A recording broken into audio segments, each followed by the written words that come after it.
विष्णूने पालन पोषण स्थिती दिली आणि शिवाने संहार केला. संहार केला याचा अर्थ म्हणजे काय, सगळी नासधूस नाही केली तर सगळं सांभाळून स्वच्छ केलं असा त्याचा अर्थ होतो.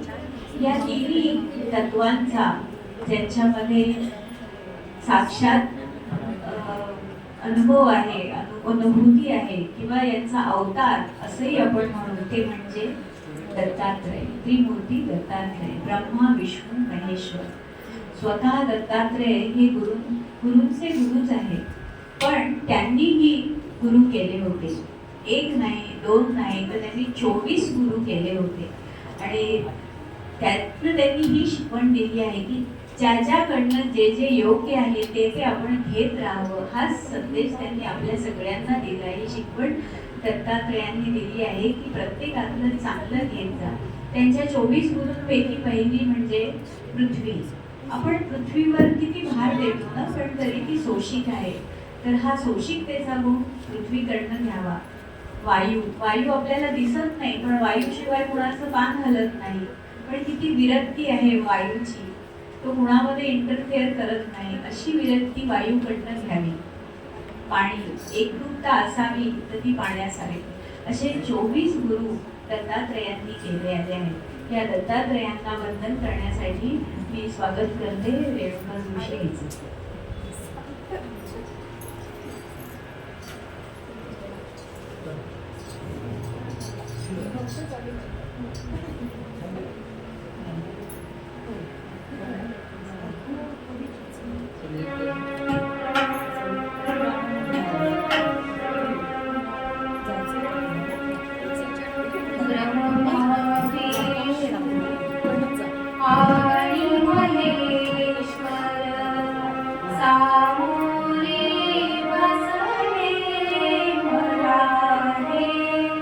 दत्त गुरु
फोटो असतो त्याचं सुरेल चित्र तिच्या सुरेल आवाजात आता तिने आपल्याला दर्शन दिलंय.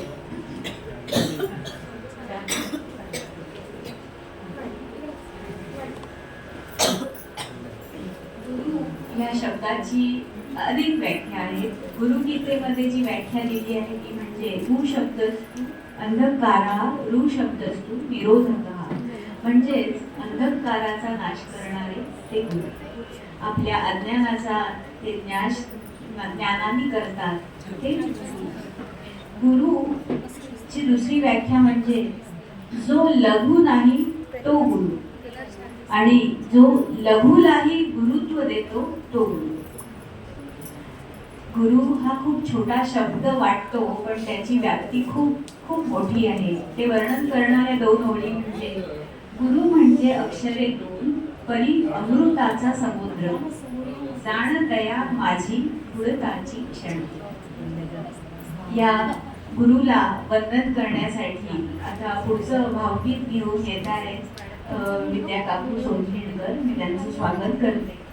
भावगीत आहे दे मला दे चंद्रिके, गीतकार राजा बडे, गायिका लता मंगेशकर आणि संगीतकार रवींद्रनाथ ठाकूर.